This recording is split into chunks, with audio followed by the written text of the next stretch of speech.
Então, muito boa tarde a todos e bem-vindos. Vamos dar início ao debate sobre a questão da individualidade pessoal a partir da afetividade e da sexualidade. É este tema tão importante que nos traz aqui hoje, com um painel de luxo. Eu começo também por agradecer muito a colaboração dos autores nesta edição, porque sem autores não há livro, não é? E cumprimento todos os autores na pessoa do coordenador desta obra, o professor Américo Pereira, e com ele sintam-se cumprimentados os autores que aqui estiverem presentes. Cumprimento o Padre Luís Marinho, aqui na qualidade de coordenador do projeto Entre Linhas, e estendo o meu cumprimento também ao professor Juan Ambrósio, que foi mesmo lá para o fundo, como conhecemos, é assim que faz. Agradecendo desde já também a este projeto Entre Linhas o desafio que lançou ao CP Editora para a edição deste livro, que nos deu muito gosto e que aceitámos de imediato, não só foi pelo tema, mas também foi um trato muito agradável, e é tão bom quando se conjugam as coisas em termos de edição entre o tema, o trato e a qualidade do conteúdo desta edição.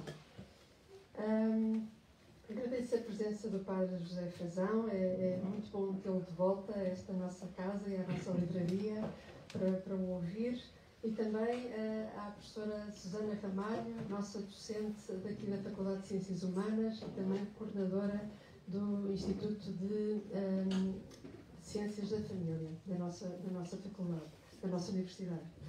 Portanto, temos aqui um painel de luxo para fazer uma excelente moderação, que está então a cargo do Jorge Bemans, jornalista e fundador do Público, e que irá moderar este importante debate, e a quem eu desde já passo a palavra. Muito obrigada. Muito obrigado. Nós falamos talvez sentados, mas eu tenho que fazer aqui uma rotaçãozinha, senão fico com torcicolo para olhar para todos. É tão bom ver tanta gente interessada no lançamento de um livro. É um contentamento. Espero que os autores e quem mais diretamente esteve ligado à sua criação e ao seu lançamento estejam contentes, assim como eu estou. Bem-vindos todos e todas. Os autores do livro não quiseram propriamente que hoje fosse um lançamento normal de apresentação do livro, com alguém a explicar aquilo que mais lhe agradou e aquilo que menos lhe interessou, mas que fosse, no fundo, uma ocasião de prolongar o debate, a reflexão, aquilo que está no belo livro que tem entre mãos. E, portanto, ele é fruto de um caminho feito ao longo de 4 anos, 3, eu conto 2010, 2011, 2020. Não, seriam 14 anos ou 20 anos. Não. Mas começaram em 2010, portanto, 2020. Eu estou mesmo a pensar em 2010. Já devíamos estar há muito tempo a pensar em desencadear esta reflexão. Mas, retomando aquilo que se propunham lançar um caminho de escuta e diálogo, contribuindo para um discurso aprofundado sobre a afetividade e a sexualidade na Igreja e na sociedade, e apontar linhas de reflexão e diálogo sobre a afetividade e a sexualidade no programa educativo do Corpo Nacional de Escolas. Tinham mais objetivos e outras pretensões, que seguramente alcançaram, mas eu fixo nestas duas, por me parecer que elas são capitais e que deram origem não só ao livro, mas também àquilo que é a razão de ser última do livro, que é o que está condensado no documento a que deram um nome um pouco comprido, mas que, por o título de ser cumprido, esse documento não é muito longo, e intitula-se Posicionamento Institucional sobre o tema da vivência da afetividade e da sexualidade no programa educativo do CNE. É um documento de síntese, um documento muito interessante, muito inovador, acho eu, e que podem consultar nas páginas do site do Corpo Nacional de Escuta, e seguramente o Padre Luís ainda falará dele com mais propriedade e vos levará a lê-lo. Mas eu recomendo vivamente que se leia, até porque a Igreja Católica Portuguesa é muito rica em instituições educativas, e o que lá está escrito pode ser utilizado, nós estamos numa delas, e pode ser seguramente utilizado como documento orientador fora destas questões. Não vamos falar muito sobre o livro, mas eu, como sou moderador e ninguém me modera, vou falar um bocadinho só, duas palavras, das muitas que eu gostaria de dizer sobre o livro.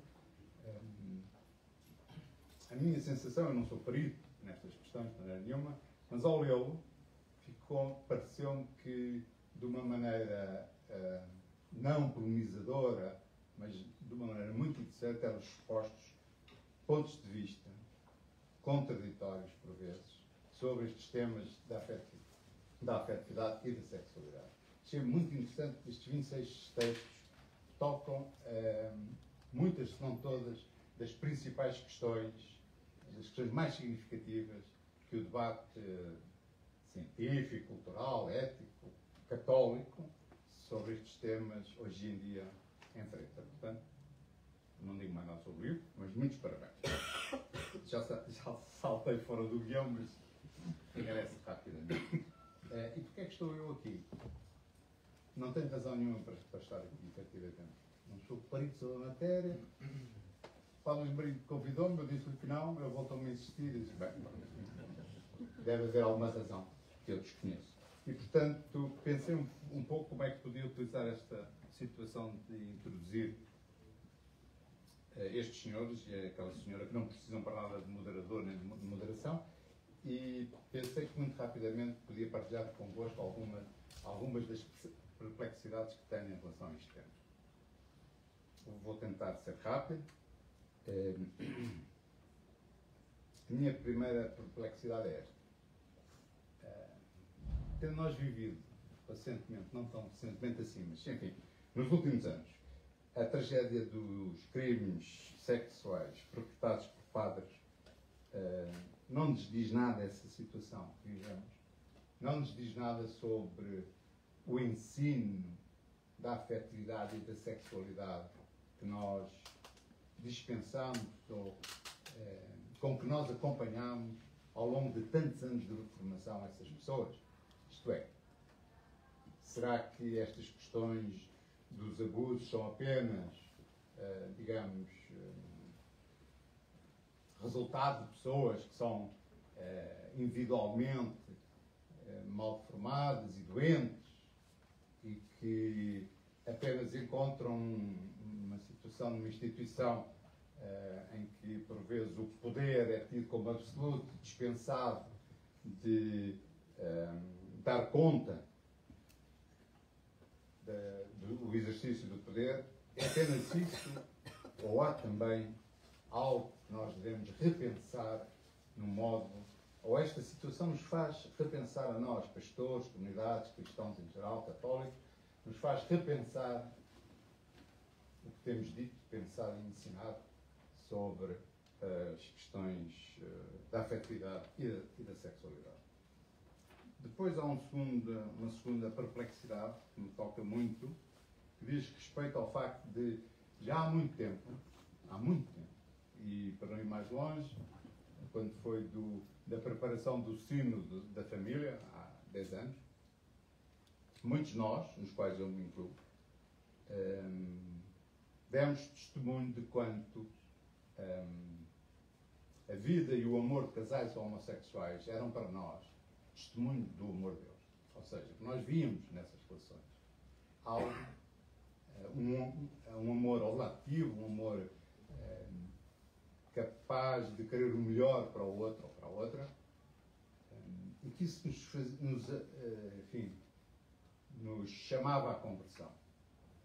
Isso foi escrito, mas penso que tem sido pouco trabalhado pelos nossos teólogos, quem se dedica a isso, Acho que esse testemunho que vários cristãos, que algumas comunidades cristãs fizeram chegar ao sino dos bispos, tem tido pouca resposta, tem sido pouco refletido,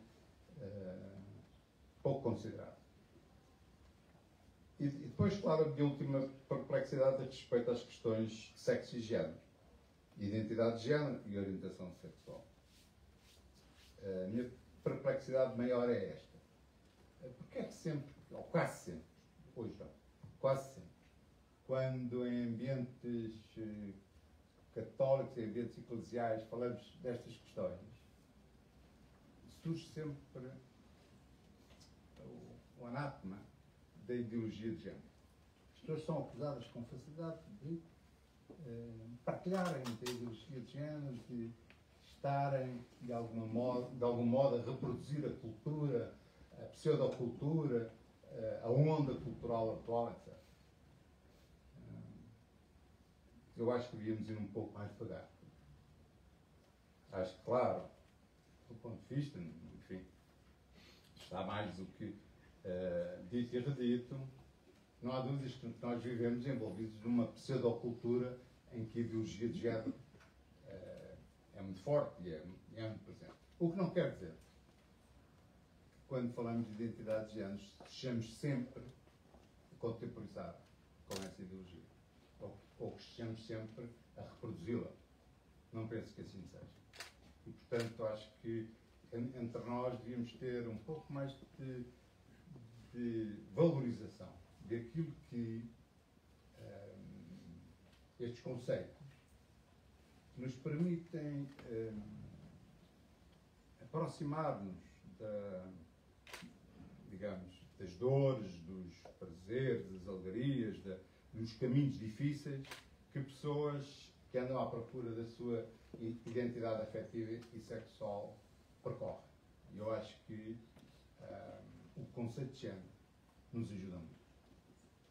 E, portanto, sejamos livres de o utilizar e de o pensar, sabendo também que em que mundo vivemos, seguramente, mas de modo nenhum deitando-o fora, ou de modo nenhum criando anátemas entre nós. E pronto. Deixo-vos estas três perplexidades. Felizmente, temos entre nós quem nos possa esclarecer sobre elas e sobre outras que também, seguramente, na plateia, muitos de nós partilhamos. E, portanto, eu passo a palavra ao Padre José Frazão Correia, que todos conhecem, não vale a pena apresentar, já foi, ainda é, não, já foi professor desta universidade, no Porto e em Braga, se não me engano, e é atualmente diretor da revista Brutéria e não tem deixado de abordar estas questões na sua revista, sobretudo, que me lembro, num editorial da revista em março deste ano, que me pareceu particularmente interessante. Tem lá. E que nos fez perder alguns assinantes. Muito obrigado, boa tarde, obrigado pelo convite. Eu não participei nem no debate que ocorreu em Coimbra, nem sou autor de nenhum texto deste livro, e ainda, sobretudo, já por isso, agradeço muito terem associado a este projeto. Como dizia há bocadinho ali para as câmaras da Eclésia, parece um ato, sobretudo, de responsabilidade eclesial. Então, trouxe 5 pontos e mais 2. E começo por dizer o ângulo sobre o qual olho para estas questões é o ângulo da teologia fundamental e, portanto, não sou teólogo moral, digamos assim, não é esse interesse teológico de abordar moralmente estas questões, mas interessa-me como um campo de teologia fundamental, isto é, de relação entre a Igreja e a cultura. Porque, de facto, a pressão moderna da sociedade, do Estado moderno, sobre o poder temporal da Igreja, fez com que a Igreja se agarrasse ao poder sobre o matrimónio e a vida afetiva, da qual creio que ainda pagamos algum preço. E, portanto, todo este universo do matrimónio, da sexualidade, da afetividade, é um campo onde a Igreja, digamos assim, procurou defender o seu poder num espaço público na qual era posta em causa. E, portanto, creio que não é apenas uma questão moral, é também uma questão onde se joga muito a relação que hoje a Igreja tem com o espaço público, que nós sabemos é plural, é secularizado. E, como direi, num dos 5 pontos que gostaria assim quase só de enunciar, creio que a Igreja tem muito a dizer sobre este ponto, mas tem que encontrar o modo para o dizer adequadamente para ser escutada. Portanto, creio que todo este universo que aqui é apresentado nestas duas palavras, sexualidade e afetividade, é um campo onde se joga, não o único, mas um campo muito relevante, onde se joga a relação da Igreja com a cultura e da cultura com a Igreja. Portanto, este é o meu foco. Então, primeiro ponto, uma citação de um grande senhor beneditino, Guilain Lafon, que morreu há 2 ou 3 anos. De facto, um grande senhor, vale a pena, teólogo, sobretudo histórico da Igreja, que ensinou muitos anos em Santo Anselmo, em Roma, e que no livro de 94, História Teológica da Igreja Católica, diz o seguinte: sempre que a Igreja teve medo do humano, das suas manifestações, do seu desenvolvimento, ou, por outro lado, sempre que renunciou por razões espirituais ao dever de pensar e impediu os seus fiéis de o fazerem, agiu contra o Evangelho que devia anunciar. Extraordinário. Em 94, o Papa Francisco ainda não existia como Papa. Portanto, não tem nenhuma influência no que este homem diz. Já passaram 30 anos. O dever de pensar, e creio que este é um dos temas onde parece que ainda nos inibimos de pensar. De tal maneira que, concretamente em Portugal, quem se atreve a dizer alguma coisa sobre um destes temas, apanha imediatamente na cabeça. Desculpem a expressão, mas enfim, não apanha uma mais douta neste espaço em que estamos. O que manifesta, o que diz Lafon, se acontece assim, estamos a agir contra o Evangelho que devíamos anunciar. Porque o Evangelho, se não é capaz de um pensamento crítico sobre si próprio e sobre a realidade, ou se não é capaz de inspirar uma atitude honesta e crítica com a realidade, possivelmente não é aquilo que nós dizemos que ele é. Ora, se é assim, creio que este exercício que foi feito aqui, promovido pelo Corpo Nacional de Escutas, e não só, creio que é um ato de responsabilidade eclesial, como diz o Padre Luís Marinho, se não me engano, não é um diálogo com a Igreja, mas é um diálogo na Igreja. É um diálogo que a Igreja precisa de promover como um ato de responsabilidade eclesial e, por isso, de abordar teologicamente, pastoralmente, canonicamente, educativamente, temas que, queiramos ou não, gostemos ou não gostemos, são incontornáveis no exercício da missão da Igreja hoje. A tendência, parece-me, muitas vezes, é de fazer de conta e, portanto, manter o anonimato das questões e das pessoas na comunidade eclesial, por exemplo. A atitude de fazer de conta não me parece que seja propriamente uma atitude de grande elevação, nem humana, nem crítica, nem evangélica. Ou então, pensar que lançar meia dúzia de citações da Escritura ou do Magistério sobre a realidade resolve o que quer que seja. Na realidade, não faltarão Escritura nem Magistério para serem citados à vontade do freguês. Haverá sempre citações possíveis na Escritura e no Magistério que justificam posições pré-concebidas para defender o que quer que seja, sem se implicar criticamente num debate que estas questões necessariamente geram. Portanto, não parece fazer de conta, lançar meia dúzia de citações para os problemas ou anatematizá-los imediatamente num sentido ou noutro, resolve o que quer que seja.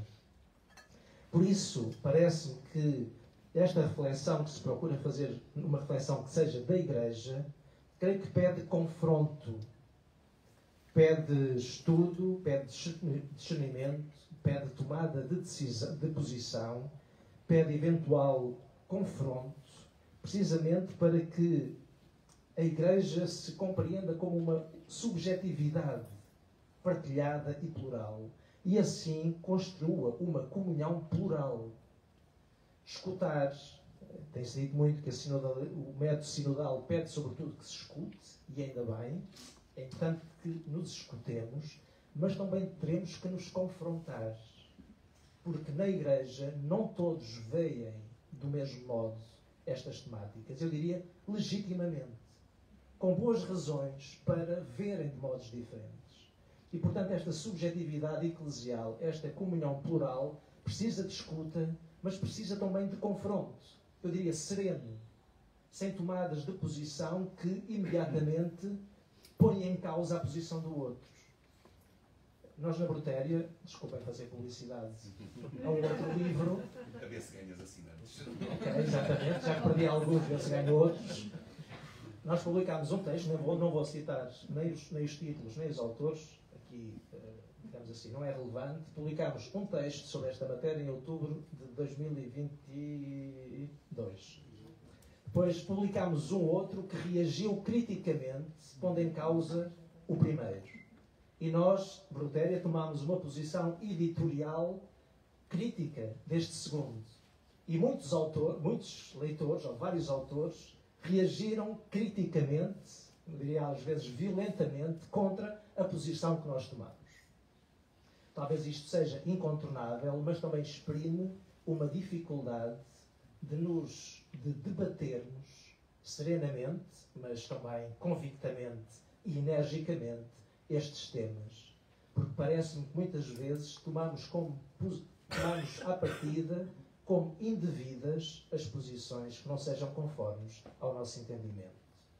E a realidade pode passar-nos ao lado. Creio que para um cristão o pior que lhe pode acontecer é passar à margem da realidade, porque contradiz o princípio da encarnação. Bom, este era o primeiro ponto. Segundo ponto. Já um bocadinho levantei o véu. A Igreja, do meu ponto de vista, tem algo a dizer de relevante e tem um contributo significativo a dar nos debates sobre estas matérias, num espaço público, secular e plural. E seria pena que a Igreja não contribuísse para estes debates, porque tem algo de relevante e de significativo a dar, de tal maneira que, se não o der, estes debates no espaço público ficam mais pobres sem esse contributo. Mas, dito isto, creio que para que isso possa acontecer, a Igreja tem que se dispor a escutar, a reconhecer e a aprender com a realidade que é como é. E de se expor e de se envolver criticamente com outros saberes que aportam significativamente contributos para este mesmo debate. Por isso, creio que a voz da Igreja no espaço público será relevante e significativa se reconhecer essa mesma realidade. Obviamente que a questão dos abusos sexuais não vieram facilitar esta participação. Porque, no fundo, a Igreja tem uma pretensão moral, uma certa intocabilidade nestes pontos. Não sei onde é que fomos buscar essa ideia, mas é verdade que cultivamos e saiu-nos o tiro pela culatra. Obviamente que o espaço público tem menos tolerância e menos disponibilidade para ouvir o que a Igreja possa dizer sobre estas matérias. Mas ainda assim, creio que seria mau que nós renunciássemos, mais uma vez, pelo silêncio, pela admissão ou pela repetição, uma repetição, quase diria, inconsequente de citações do Magistério ou da Escritura para resolver os problemas. Creio que seria bom não renunciarmos a esta voz, mas para que esta voz seja significativa, creio que precisamos de encontrar um outro modo. E creio que a questão de fundo é esta: por onde passa o Espírito Santo? Por onde passa o Espírito Santo? E por onde passa aquilo que será contrário à dinâmica do Espírito Santo, por esta realidade, como ela hoje se compreende e se manifesta no espaço público? Creio que seria pobre pensar que o modo como hoje a sexualidade e a afetividade é expressa, é pensada, é dita, é vivida no espaço público, ou no espaço público, não é no espaço público, por pessoas concretas e como é debatida no espaço público, não tenha nada a dizer à Igreja de maneira que ela compreenda também melhor os seus pressupostos e o seu contributo. Este é um elemento estrutural da compreensão que a Igreja tem de si mesma no Vaticano II, que é um palavrão, a pastoralidade. Isto é, a Igreja não pode falar do Evangelho sem ter em conta os seus destinatários e sem os levar a sério. Não apenas porque são sujeitos destinatários passivos do Evangelho, mas porque nessa relação viva com o Evangelho a Igreja tem algo a dar e tem algo a receber. E, portanto, nestes pontos, nesta área concreta, a Igreja terá muito a ensinar e terá muito a aprender. Terá muito para dar e terá muito para receber. Parece-me que a nossa atitude de fundo é que, em geral, não temos nada a aprender acerca do modo como hoje os sujeitos, homens e mulheres, se exprimem sexualmente, como compreendem estas matérias. Não sei se tem presente aquela rábula do gato fedorento sobre os cursos pré-matrimoniais em que se diz, o refrão que se diz constantemente é sexo no mínimo. Parece que às vezes o que temos a dizer é sexo no mínimo. Parece-me que a repetição dessa frase, claro que é uma brincadeira, mas pode traduzir um certo modo de encarar estes temas, a realidade de passar-nos ao lado, e se assim fosse, penso que seria pena. Terceiro ponto, não sei se já esgotei o meu tempo, enfim. Não. Ok. Mas tem que fugir mais. Muito bem, então. Terceiro ponto. Isto é um tema, quase parafraseio André Agrila, ele é liturgista, enfim, um autor, não absolutizo, mas gosto de ler o que ele diz porque me ajuda a pensar. Ele diz que a transformação do sexo em sexualidade é um processo cultural que marca os tempos mais recentes. Talvez o maio de 68 seja um exemplo, um marco simbólico desta passagem do sexo, isto é, do sexo como instrumento para, tendo como finalidade a procriação, para uma dimensão simbólica, para um lugar de realização da identidade. O matrimónio paritário, a procriação responsável, a identidade homossexual, a autoridade pública da mulher, a valorização do prazer, são traços desta mudança de paradigma. E creio que temos ainda dificuldade em gerir este novo paradigma. Neste sentido, quarto ponto, avança um bocadinho mais rápido, se o único quadro de referência que nós temos é que o sexo é no matrimónio para a procriação, se o único quadro de referência que temos um quadro muito pobre para lidar com tantas manifestações e tantos entendimentos da sexualidade hoje. Tudo o que está antes e tudo o que não está neste quadro fica de fora. E nós não teremos quase nada para dizer a essas pessoas e a essas realidades. Obviamente podia dizer mais coisas, mas tenho que limitar no tempo. Se este é o quadro, e creio que este é o quadro de fundo, sexo no matrimónio para a procriação, tudo o que está antes, tudo o que está fora, deixamos de ter instrumentos capazes de gerir e de acompanhar, de reconhecer bem em toda essa realidade. E nós, queiramos, quer não, temos que reconhecer que há muita realidade neste campo, antes e fora do matrimónio.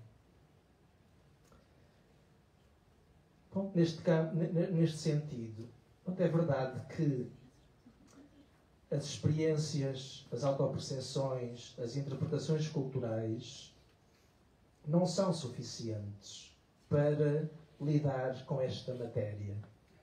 Mas parece-me impossível que a Igreja possa lidar com estas realidades e com pessoas concretas sem ter em conta esse todo o universo das experiências, das autoperceções, das interpretações culturais, simplesmente declinando ou repetindo compreensões de humano abstratas, intemporais, essencialistas. Por exemplo, o padre António Martins, no seu artigo, fala desta matéria.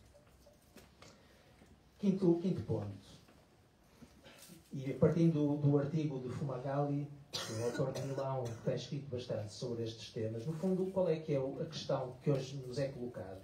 A Igreja, diz ele, é chamada a interrogar-se sobre a realização do amor de Cristo em realidades que não se identificam imediatamente com o matrimónio, mas que reclamam reconhecimento. A questão parece-me que é: há aí sinais de amor divino? Ou podemos pôr imediatamente o selo de que é só narcisismo, egoísmo, autocomprazimento, esterilidade? É que esta é a pergunta positiva que cabe colocar a educadores e, obviamente, a teólogos e a pastores, etc. Todas estas manifestações que pedem reconhecimento e que não se conformam imediatamente ao matrimónio entre um homem e uma mulher, com a possibilidade de gerar filhos, há elementos, há bem a reconhecer ou não. Bem presente ou bem possível.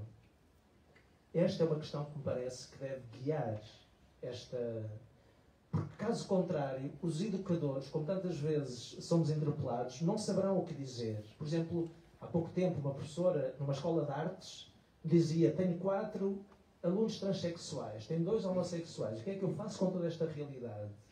Simplesmente a matriz for bem ou mal, verdade ou mentira, justiça ou injustiça, se não houver nenhum outro critério de interpretação desta realidade, temo que nós não teremos muito para dizer e não teremos capacidade de acompanhar. Porque a realidade apresenta-se assim e sem que nós a consigamos alterar. Então, as duas tensões, e se calhar, desculpem, parafraseio aqui um bocadinho a síntese desse tal editorial que escrevi e que me causou tantos dissabores. Bom, duas tensões. Creio que uma das tensões que cabe trabalhar e que não está resolvida é entre autoridade e liberdade. Curiosamente, no campo da moral social, creio que a Igreja não tem grande dificuldade em gerir este binómio autoridade e liberdade, dando grande liberdade, reconhecendo grande autonomia aos sujeitos crentes para lidar com a complexidade das questões sociais. Em matéria sexual, parece que esta liberdade não é tão reconhecida. E é importante ter presente, como disse no início, que este campo é um daqueles em que a Igreja moderna quis afirmar a sua autoridade como um reduto de autoridade quando o Estado moderno estava a pôr em causa o poder temporal da Igreja. Ora, ao mesmo tempo, a cultura moderna e a pós-moderna o que afirma é a liberdade e a autonomia dos indivíduos. E creio que hoje corremos o risco de ceder num dos polos de atenção, ou só autoridade, e a Igreja invoca a sua autoridade e a autoridade do magistério.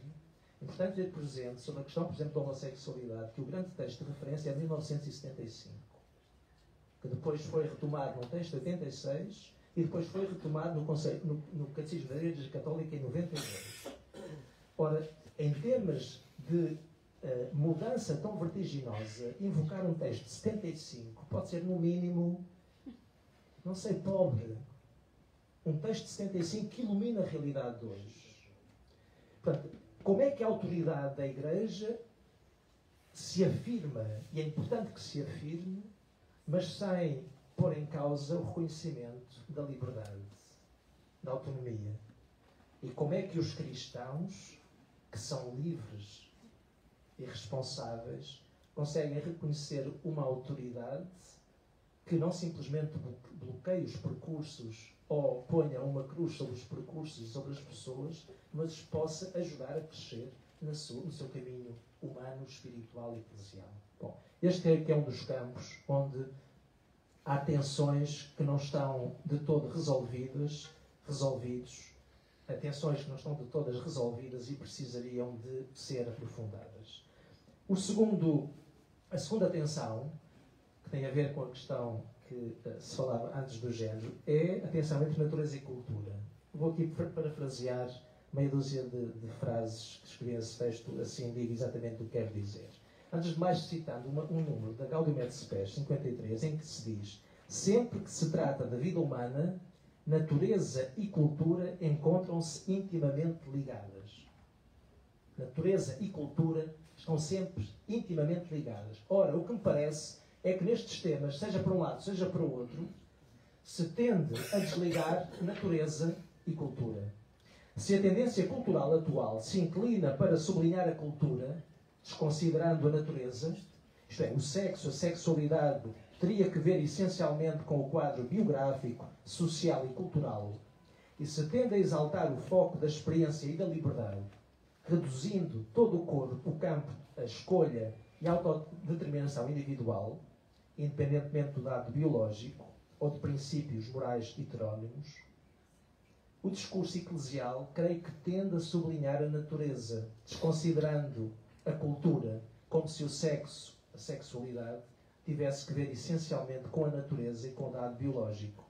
E então evoca a autoridade da tradição e de princípios atemporais, caindo no risco, do meu ponto de vista, de menorizar a experiência pessoal e de desconsiderar os quadros socioculturais dentro dos quais a natureza é sempre interpretada e de não considerar verdadeiramente a liberdade de consciência. Ora, creio que na abordagem deste tema precisamos de ter presente 3 elementos que têm que estar em tensão. A natureza, se quisermos, o dado biológico, que é incontornável. Creio que não podemos falar seriamente destes assuntos, concretamente do género, sem ter em conta o dado biológico, porque então perdemos qualquer elemento de referência comum. Mas esse é um dado, a natureza, o dado biológico, se quisermos. Mas também não podemos pensar estes temas sem o dado cultural, porque natureza e cultura não são dados evidentes. A natureza é sempre interpretada simbolicamente, com categoria, num contexto social particular, com referências religiosas particulares. Portanto, creio que é pobre invocar simplesmente a natureza como se a natureza não tivesse uma interpretação cultural. Como seria pobre reduzir a questão sexual a uma questão meramente cultural e pessoal, sem reconhecer o dado antropológico, o dado biológico, perdão. Mas ainda há um terceiro elemento, que é o indivíduo, a consciência individual, a autodeterminação individual, que gera estes 2 elementos. Creio que o discurso eclesial ainda não articula suficientemente estas 3 categorias. E então entra em disputa com o contexto. Se o contexto cultural tende a sobrevalorizar a cultura e o dado cultural, a Igreja tende a sobrevalorizar o dado natural, fazendo corresponder a vontade de Deus e a lei divina ao dado natural. Como se o dado natural não fosse interpretado culturalmente.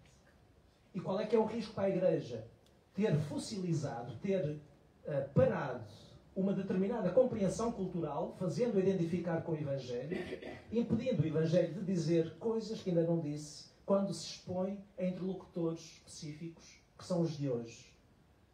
Por isso parece-me que a tensão entre natureza, cultura e liberdade é a tensão que precisamos de cultivar para gerir de uma maneira crítica, fecunda, promissora, este mesmo debate.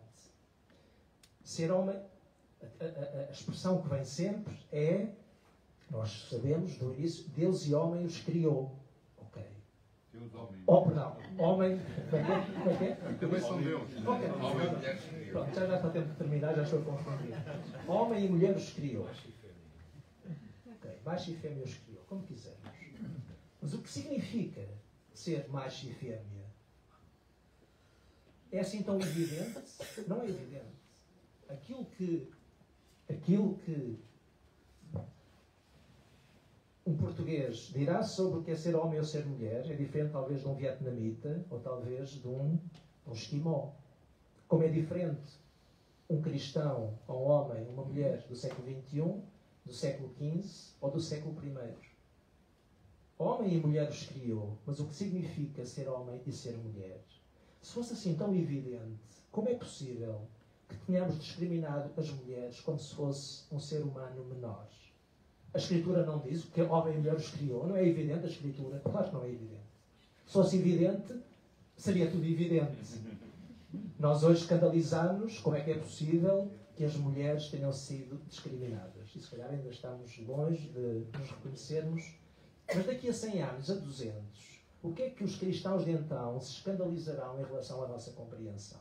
Pronto, isto para dizer que me parece que este é um campo que precisa, claro, de reconhecer o dado biológico, o dado natural, mas terá que ser capaz de o articular culturalmente e terá que ser capaz de o articular com a liberdade dos indivíduos. Caso contrário, que é o mais fácil, pomos-lhe imediatamente o carimbo da ideologia. Claro que há muita ideologia, não precisamos de ser, penso, demasiado avisados. Há muita ideologia, mas pode haver fora como dentro da Igreja. O que é uma ideologia? Uma verdade que não precisa de se justificar. Basta por si própria, apresenta-se como si própria. Portanto, a ideologia é uma verdade que não precisa de se justificar, não precisa de se argumentar, não precisa de dizer qual é a sua justiça, a sua fecundidade. E, portanto, essa ideologia está dentro, fora, como pode estar dentro. Por outro lado, o género, se é verdade que com ele traz muita ideologia, podemos dizer que é uma ideologia de género, mas traz um outro elemento que não é nada ideológico. É de recordar que o sexo é sexualidade. É uma experiência existencial, simbolicamente conotada, socialmente conotada, eventualmente religiosamente conotada. E, portanto, a ideologia pode ser ideologia? Sim, pode. Mas traz um elemento de grande alcance para a reflexão que a Igreja tem sobre a cultura, que é que a cultura é sempre interpretada, ou melhor, que a natureza é sempre interpretada culturalmente. Bom, podia avançar mais, mas acho que por aqui já gastei demasiado tempo. Obrigado pela vossa atenção, espero que tenha alguma pertinência. Muito obrigado.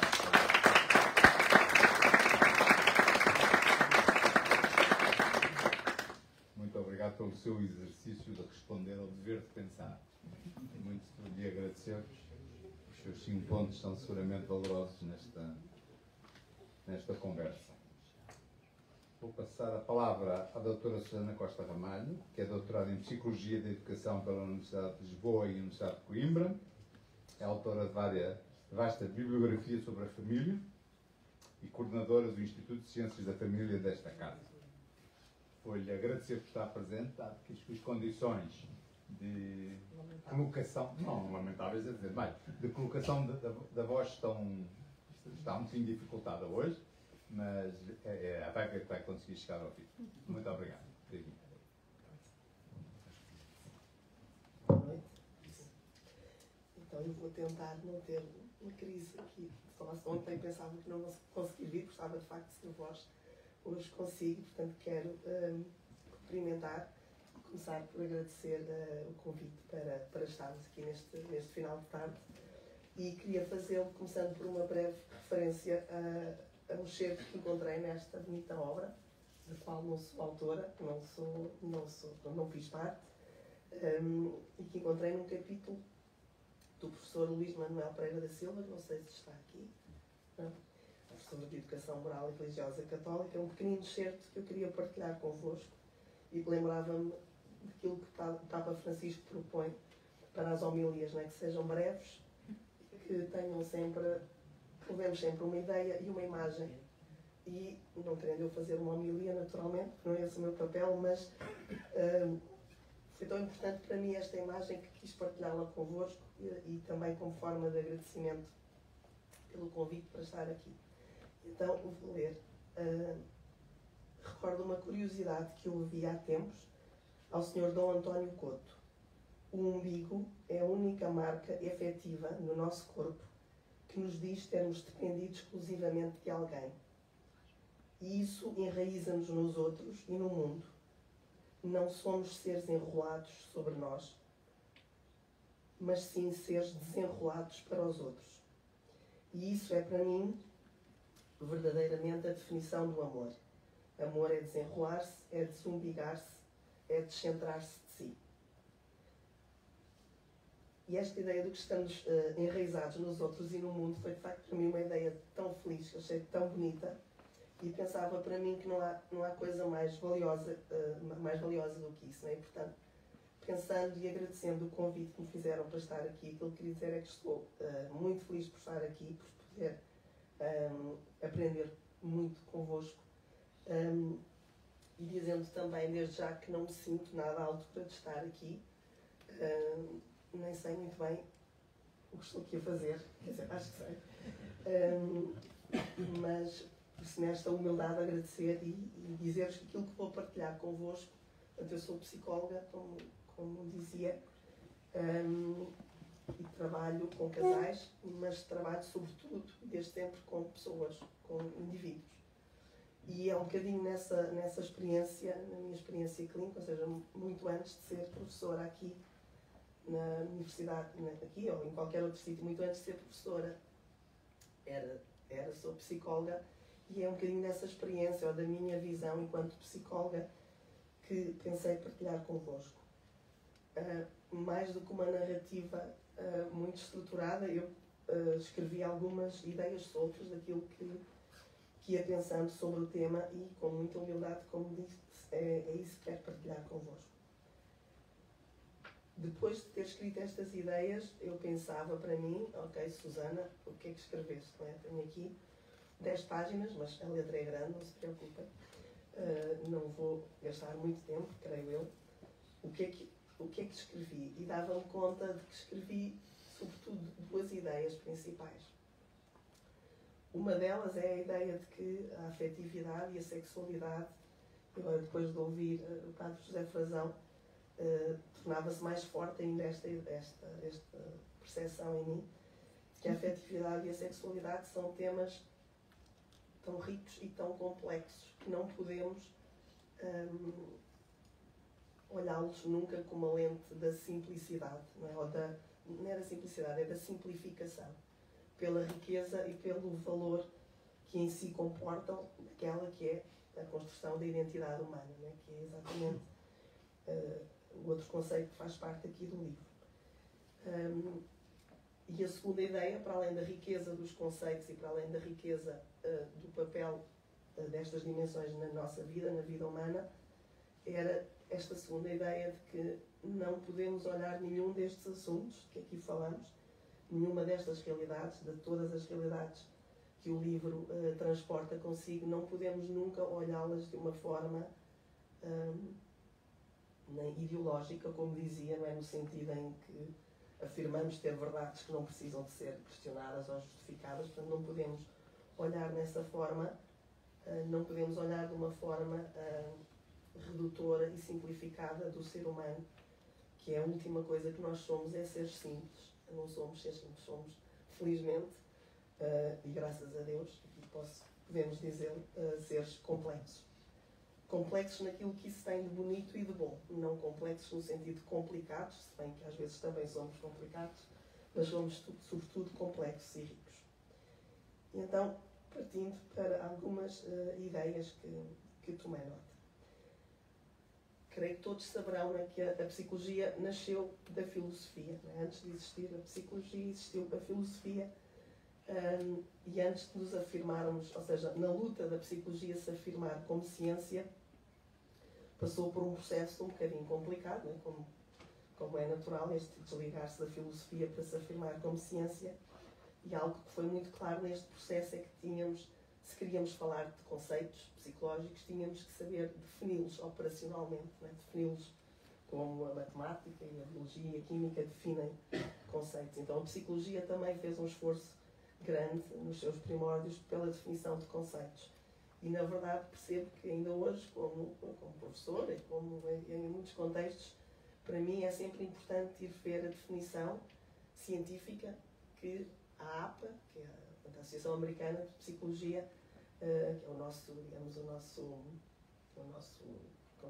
nossa entidade de referência, né, para os psicólogos, aquilo que a APA define os conceitos. E é sempre para mim um bom ponto de partida.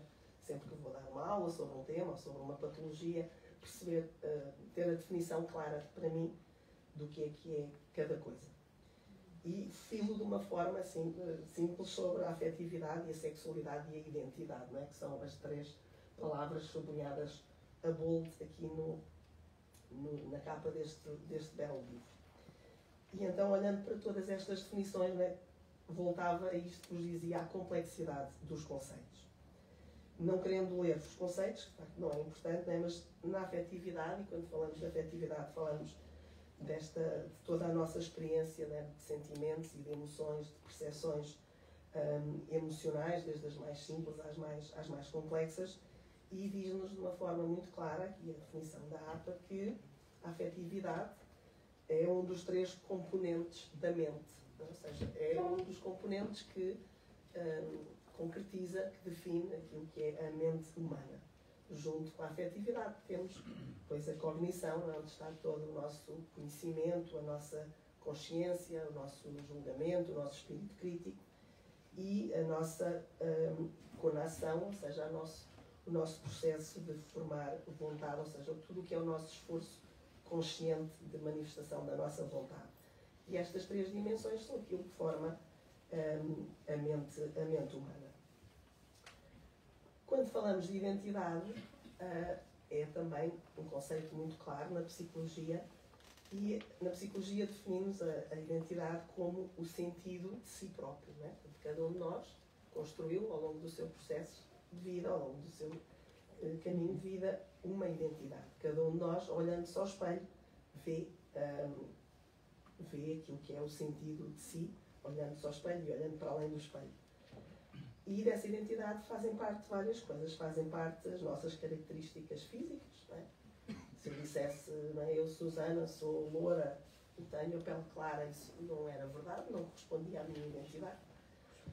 Mas também fazem parte das características psicológicas e interpessoais, ou seja, muito daquilo que definimos sobre nós, definimos no sentido da interação com o outro, não é? Se vos perguntasse para se definirem, acredito que grande parte do que cada um diria implicaria esta dimensão relacional, não é? Nós definimos-nos, nós consideramos-nos muito fortemente naquilo que é a dimensão da relação com os outros, não é? Se eu disser sou simpática, ou sou tímida, ou sou extrovertida, não é? São dimensões relacionais, portanto, grande parte da nossa identidade é também relacional. E a nossa identidade envolve, de uma forma muito concreta, um sentido de continuidade. Ou seja, a nossa identidade tem muito a ver com o sentimento de que eu sou hoje a mesma pessoa que era há 10 anos atrás. Ainda que muita coisa tenha mudado em mim, ainda que muitas experiências, que tenha vivido muitas experiências, mas eu sou a mesma pessoa que era há 10 anos e há 20 anos.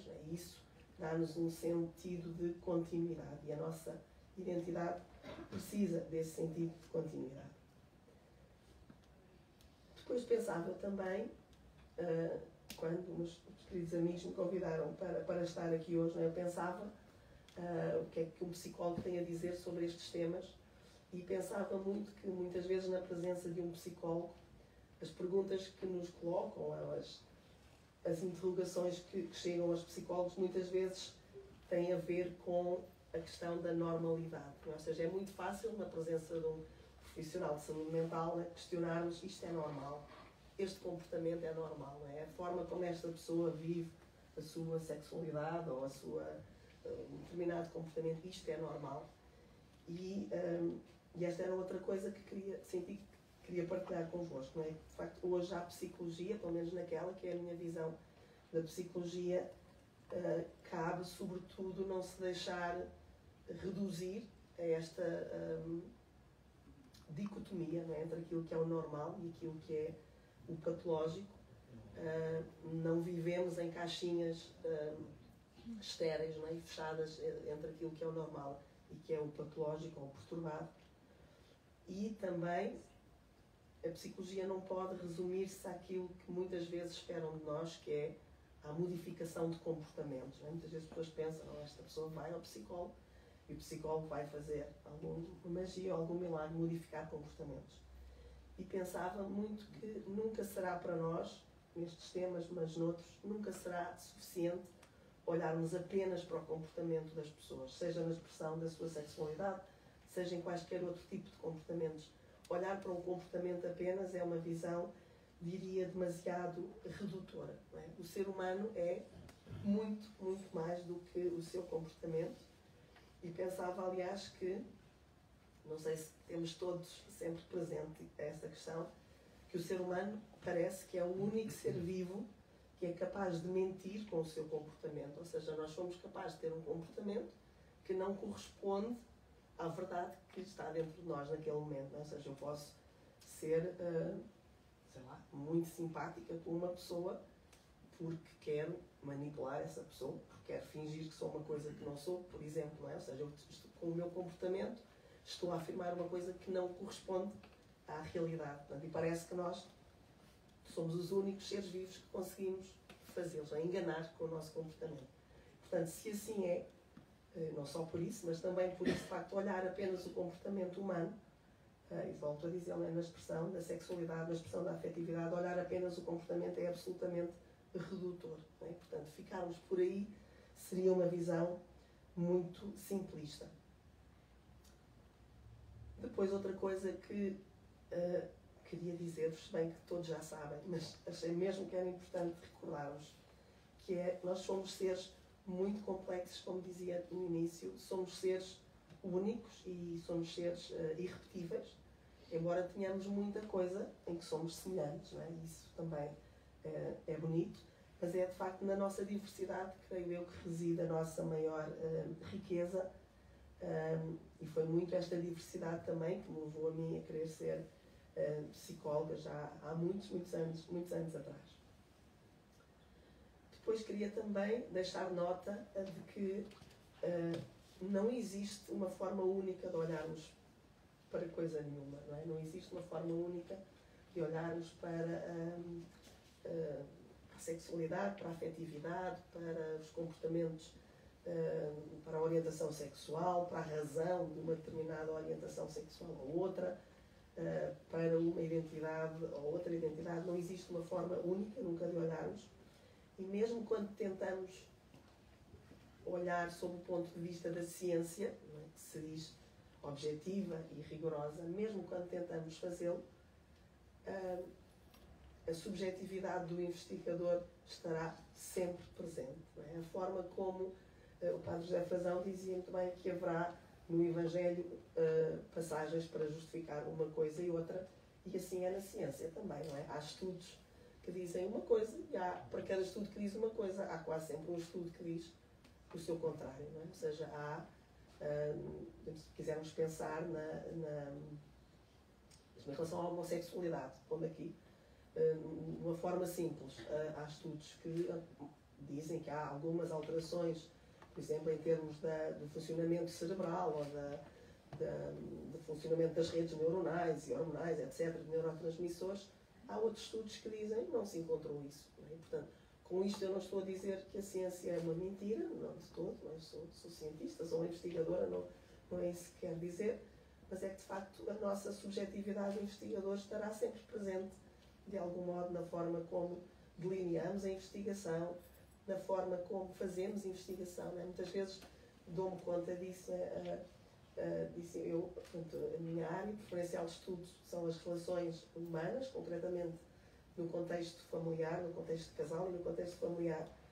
E muitas vezes, quando faço um estudo e lanço o estudo nas minhas redes sociais ou peço às pessoas que respondam, por favor, a este estudo, obviamente as pessoas que vão responder ao meu estudo são, preferencialmente, pela natureza da coisa, as pessoas que são mais próximas da minha realidade, que naturalmente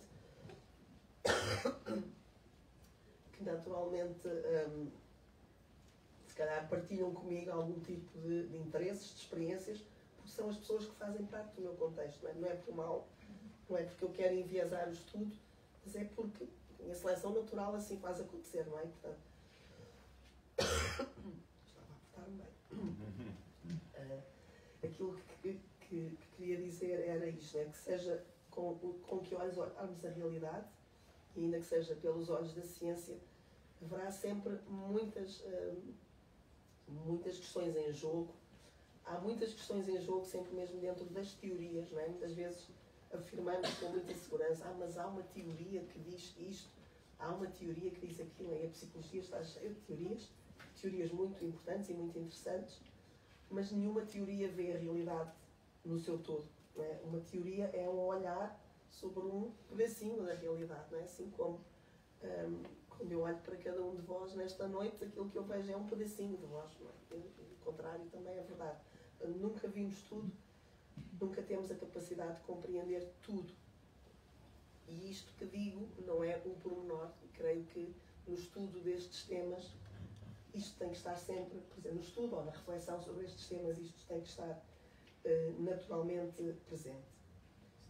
Depois, escrevi algumas ideias, não é, sobre o que é que sabemos hoje sobre a construção da identidade pessoal. O que é que sabemos hoje? Sabemos que, e o Padre José Frazão também o dizia, cada um de nós é necessariamente natureza, necessariamente cultura. Também na psicologia, há algumas décadas atrás, se lutava entre estas duas realidades, não é? Somos mais natureza ou somos mais cultura. Alguns autores até queriam propor a percentagem de natureza que nos constituía versus uma determinada percentagem de cultura. Hoje estamos certos de que isso não faz sentido, não é? Somos natureza e cultura, somos natureza em interação com a cultura, não é? Hoje existe designadamente a área de estudos da epigenética, que se calhar alguns conhecemos, não é? Que nos fala exatamente da forma como os genes interagem com o ambiente. Portanto, a expressão genética não existe por si mesma, senão em interação com o ambiente, não é? E quando falamos, por exemplo, da psicossomática, e porventura já muitos ouvimos falar, não é? Que aquela pessoa teve uma expressão que muitos conhecemos, é a úlcera nervosa. Muitas vezes diz que aquela pessoa teve uma úlcera nervosa, né? Que é uma úlcera sobre a qual os médicos não conseguem identificar uma causa biológica para ela acontecer e chegam a um entendimento, né, de que há ali fatores psicológicos que estão não a causar a úlcera, mas a permitir que se despolete ou se desencadeie determinado processo celular ou de inflamação, etc. Portanto, o que quero com isto dizer é que nós somos natureza e somos a cultura, simultaneamente, sem que uma das dimensões tenha mais peso do que a outra, necessariamente. E se isto é verdade que não somos apenas corpo, mas na verdade também somos corpo, não é? E, de facto, percebo hoje, muitas vezes, que de uma forma leviana, se quer, leviana, digo eu, e desculpem-me a leveza do termo, a leveza ou a dureza do termo, o corpo existe e não pode ser descartado da nossa identidade, diria eu. Pensava eu até que o corpo existe mesmo antes de nós termos consciência dele, não é? Ou seja, antes de sermos seres conscientes, temos um corpo e esse corpo faz naturalmente da nossa identidade e à cultura, creio eu, cabe considerar esse corpo e integrar esse corpo, mas não, creio eu, uma vez mais, não opor-se a esse corpo ou libertar-se desse corpo, não é? Porque um ser humano libertado do seu corpo seria algo um pedacinho estranho. Portanto, a formação de identidade, aqui acelerando um bocadinho, de facto resulta da convergência de vários fatores, não é? Cada um de nós que aqui está tem uma história que é biológica, que é social, que é cultural, que tem a ver com a forma como fomos educados, que tem a ver com o contexto em que crescemos, não é? Dizia o Padre José Frazão, não é? Não é a mesma coisa sermos nós aqui, que crescemos em Lisboa, ou termos crescido no Uruguai, ou numa tribo no meio da selva, não é a mesma coisa, não é? Portanto, essa interação também faz parte da nossa identidade. Portanto, é um processo complexo a forma como construímos esta identidade e é um processo que, de facto, é carregado de expectativas. E hoje, creio que também se tende um bocadinho a descartar a importância destas expectativas. E, para mim, na minha leitura, as expectativas são algo muito importante, no sentido em que nós esperamos que esperem coisas de nós. Ou seja, o ser humano não é um ser... nós somos seres relacionais, né? Sabemos isso. Somos seres que nascemos com uma necessidade de pertencer, ou seja, pertencer a alguma coisa não é um luxo, não é tipo um upgrade que alguns seres humanos podem ter. Pertencermos é uma necessidade. E pertencer significa que as pessoas esperam coisas de nós. E eu penso que isto não é um pormenor também quando falamos destes temas, ou seja, a ideia de que aquilo que conta é a minha liberdade e de que eu posso escolher o que quer que seja, ou que posso escolher ser o que quer que seja, não me faz sentido pensar isso sem pensar numa dimensão relacional, numa dimensão também das expectativas. Não na expectativa no sentido de o meu pai quer que eu seja advogado, porque ele também é advogado e tem um escritório de advogados à minha espera, não nesse sentido, digamos, redutor da expectativa, mas de saber que alguém espera de mim e que alguém conta comigo de alguma forma na construção desta identidade. Depois, dizer-vos também que a construção da identidade, de facto, é um processo que, por ser tão complexo, surgiu na psicologia, ou deu asa na psicologia à construção de várias teorias, não é? Voltamos às teorias. E um psicólogo muito importante do século passado, o Sr. Erik Erikson, que se calhar, que acredito que muitos já ouviram falar, ele propôs a teoria sobre o processo de desenvolvimento, dizendo que em cada fase do nosso desenvolvimento, para podermos passar à fase seguinte, aquilo que temos que fazer é resolver um conflito. E um conflito que é próprio de cada fase da vida.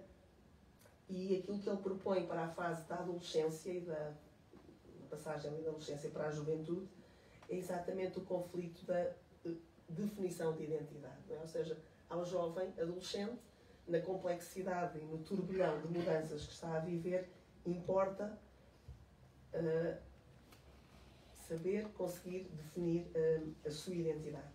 Mas a razão pela qual chamei a atenção desta teoria é que Erikson fala disto como um conflito, não é? No sentido em que não é uma tarefa fácil e, portanto, falo desta teoria uma vez mais apenas para ressaltar a complexidade deste tema.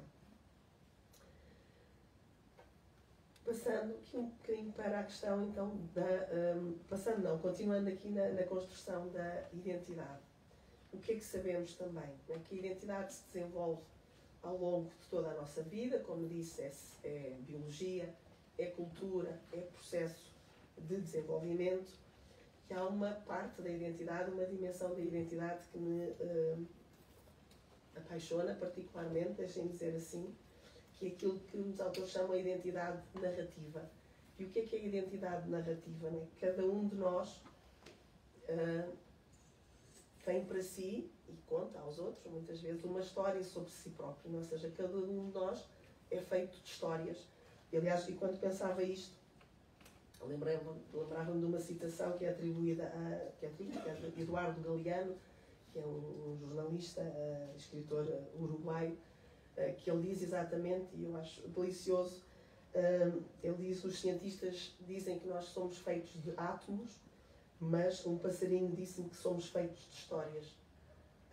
E esta dimensão da identidade narrativa, ou seja, a identidade que construímos nas nossas histórias, eu creio que é profundamente interessante. E com isto, o que quero, de algum modo, reforçar é que todas as vezes que nos confrontamos com processos que são diferentes daquilo que esperávamos, pessoas que são diferentes do que nós achamos que deveriam ser, identidades que são distintas daquilo que achamos que deve ser a identidade individual, eu creio que não nos podemos esquecer que cada pessoa, né, cada um de nós aqui, cada pessoa lá fora, é feita de uma imensidão de histórias que a levou até ali. E por isso, sempre que seja fácil para nós criticar alguém pela sua orientação sexual, pela sua identidade sexual, pelo que for, sempre que nos seja fácil criticar, mas que devemos fazer aquele processo de voltar um bocadinho atrás e ter presente que aquela pessoa é de facto que a sua identidade se construiu por múltiplas razões. Muitas das razões nós não temos consciência, não é? Ou seja, cada um de nós tem apenas consciência de um pedacinho daquilo que é as razões da sua forma de ser e das suas formas de reagir. E é importante, diria eu, termos isto em consideração quando facilmente apontamos o dedo ou criticamos ou achamos que sabemos tudo sobre um determinado tema. Mais concluído. É, não é? Pois é. Quase concluindo. Sobre a afetividade, só dizer 2 ou 3 coisas. E eu achei que ia dizer isto tudo em 10 minutos. As emoções, os afetos, os sentimentos, não é? Tudo aquilo que constitui a nossa identidade, são uma parte, eu diria, fundamental da experiência humana. No meu trabalho como psicóloga clínica, eu diria que 99% do meu tempo, do nosso tempo em consulta, é passado a falar de emoções. É passado a falar de, mais do que emoções até, daquilo que chamamos memórias emocionais. Cada um de nós tem na sua gênese, reteve no seu processo de desenvolvimento muitas e muitas memórias das quais podemos não ter consciência no sentido cognitivo, mas que fazem parte da nossa memória emocional. Isto significa, por exemplo, não é, de uma forma simples, que imaginem uma criança que foi violentada na sua infância, fisicamente ou sexualmente, ou o que for, muitas vezes na vida adulta continua a reagir perante os outros e perante o mundo como se todos os outros fossem uma ameaça. Não é? Muitas vezes nas escolas, durante muitos anos trabalhei com escolas e os professores diziam: o menino X, não é? Imagina um Manel, sempre que me aproximo dele, não é? Para lhe fazer uma festa, por exemplo, aquilo que ele faz é defender-se, não é? Pôr o braço à minha frente. Sabendo nós que o Manel é um menino que foi violentado, por exemplo, ou que foi abusado no seu passado. E aquilo que nós sabemos sobre este gesto é que o Manel, de facto, nas suas memórias emocionais, não consegue distinguir aquilo que foi o seu passado de abuso, ou um determinado contexto de abuso, não consegue diferenciar isso de sua experiência atual. E, portanto, a nossa memória emocional leva-nos a ler, eventualmente, todos os estímulos como ameaçadores, quando, na verdade, não são todos ameaçadores, não é? E com isto, simplificando, é dizer que as nossas memórias emocionais fazem parte de nós, fazem parte desta nossa construção de identidade e, portanto, mais uma vez para dizer que simplificar estes processos é ter uma visão demasiado redutora e demasiado simplista da identidade humana. E se calhar vou-me quase calar reforçando. Tinha mais algumas coisas que tinha pensado dizer, mas talvez sejam pouco importantes. Não serão seguramente, mas não temos tempo. É isso. Estava só aqui a tentar aqui resumir muito brevemente. E terminaria com uma última ideia.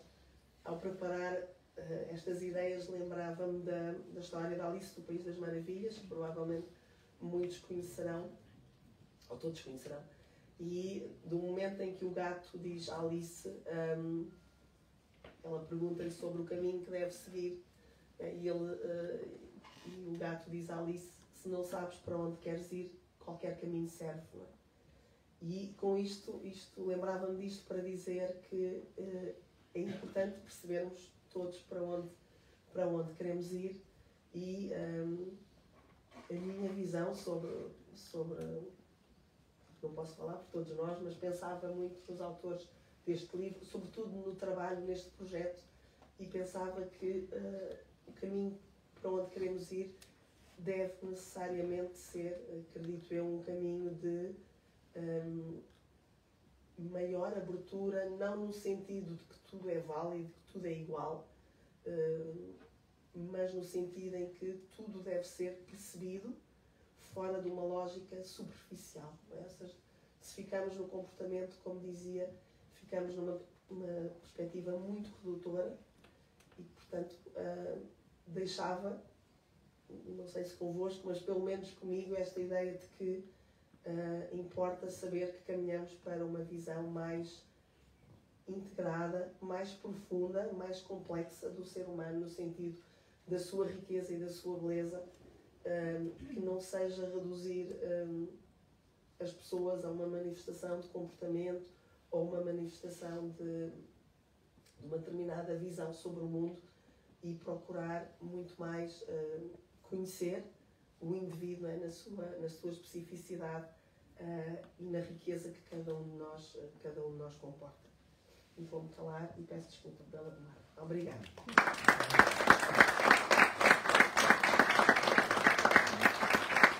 Muito obrigado pelo esclarecimento e pelo seu sublinhar da complexidade e da riqueza destas questões e das pessoas a quem não se chega assim só com meio dúzia de ideias. Muito obrigado.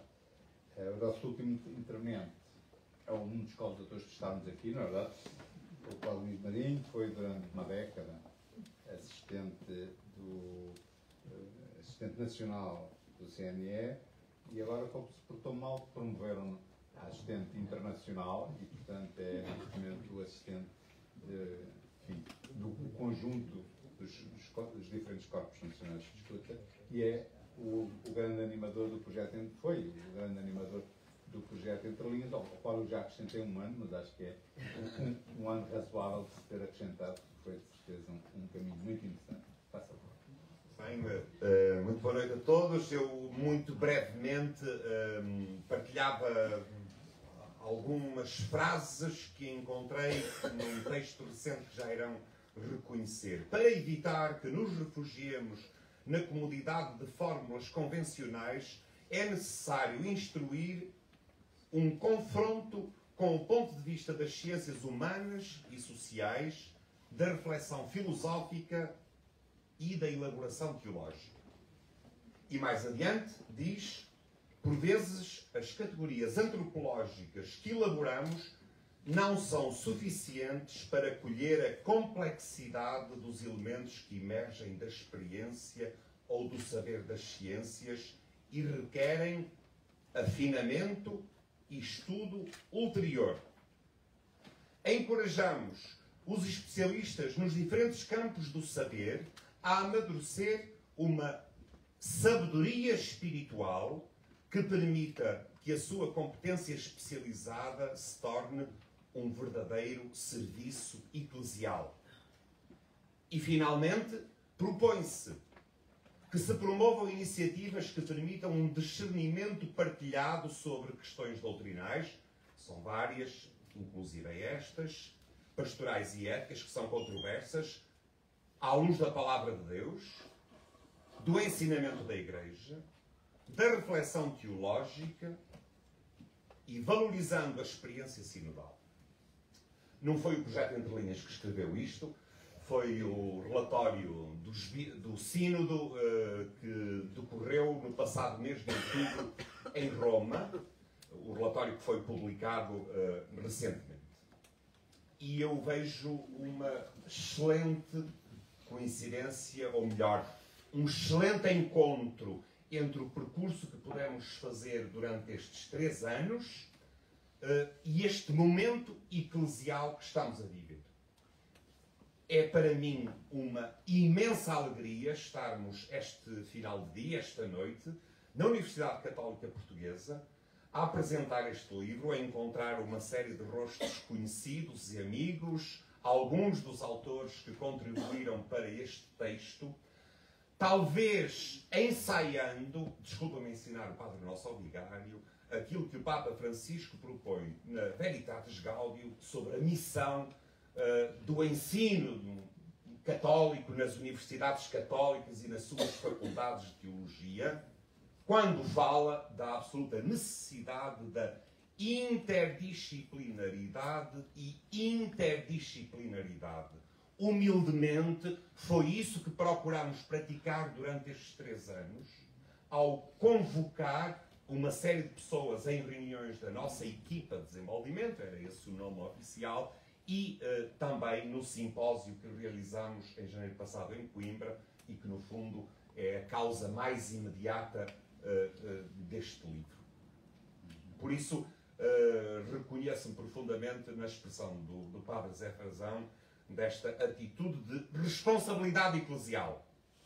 responsabilidade eclesial do CNE, como movimento da Igreja Católica, movimento escutista, movimento de educação integral da Igreja Católica, que assume a sua parte de responsabilidade na Igreja, na sociedade, para cumprir a sua missão educativa, que é acompanhar crianças e jovens no seu desenvolvimento integral.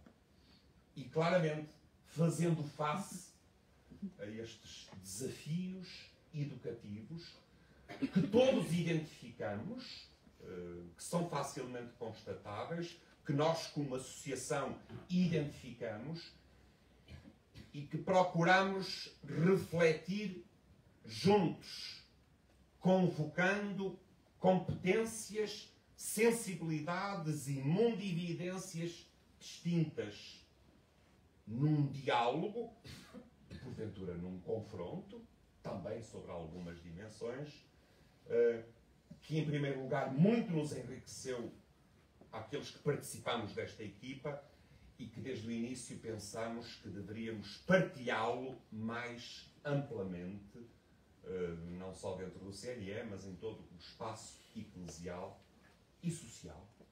E, por que não, também académico. E, por isso, agradeço muito à editora da Universidade Católica, na pessoa da doutora Anabela Antunes, o acolhimento a esta iniciativa, a esta edição, com este contributo humilde, mas convicto, e sublinho esta palavra, convicto, porque experimentamos que é absolutamente necessário, como constata também o Sínodo, que estes temas tenham uma outra abordagem. O Padre José Frazão colocou bem e enunciou vários destes parâmetros para um trabalho a prosseguir para a frente, juntamente com a professora Susana. A prosseguir para a frente, e é a minha última palavra,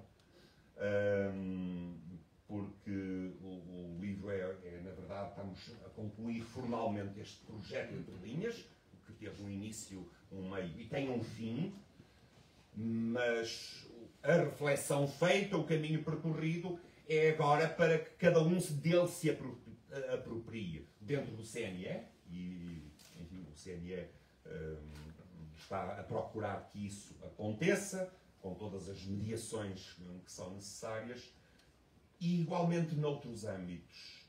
Sim, está escrito, não nos pertence mais, cada um agora apropria-se dele, apropria-se da sua reflexão, apropria-se das suas linhas. Era o nome do nosso projeto, Entre Linhas.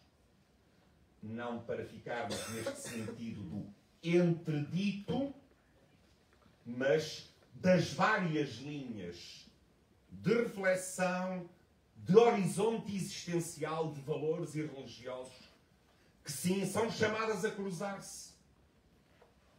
Porque, como diz o professor Américo Pereira, a quem saúdo e agradeço muito a coordenação da obra, somos uma só humanidade. E, portanto, não há humanidades de primeira e de segunda categoria. A experiência crente não é uma sobre-humanidade. É uma experiência que ilumina a nossa humanidade.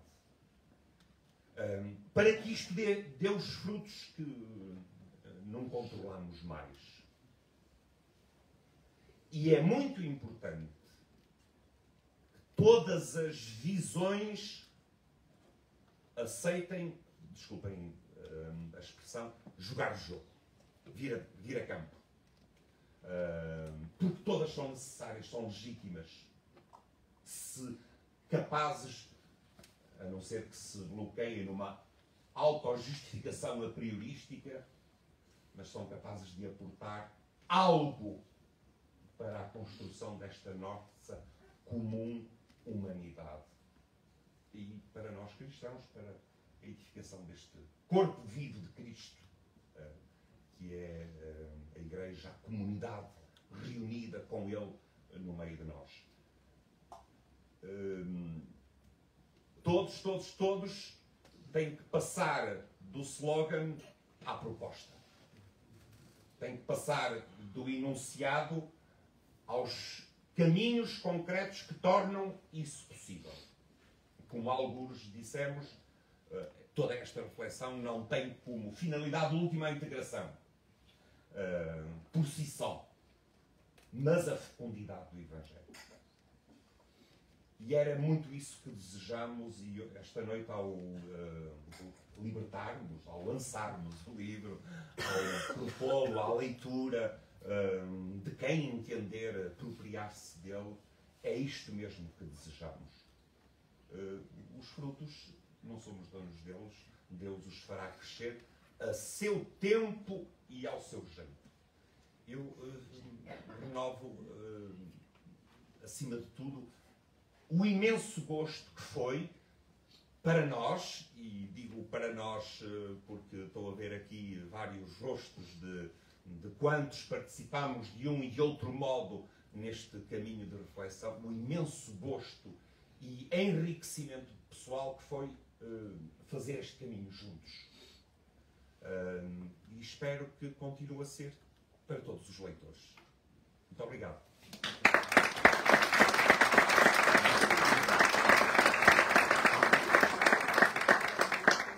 Muito obrigado. Espero que levem o livro.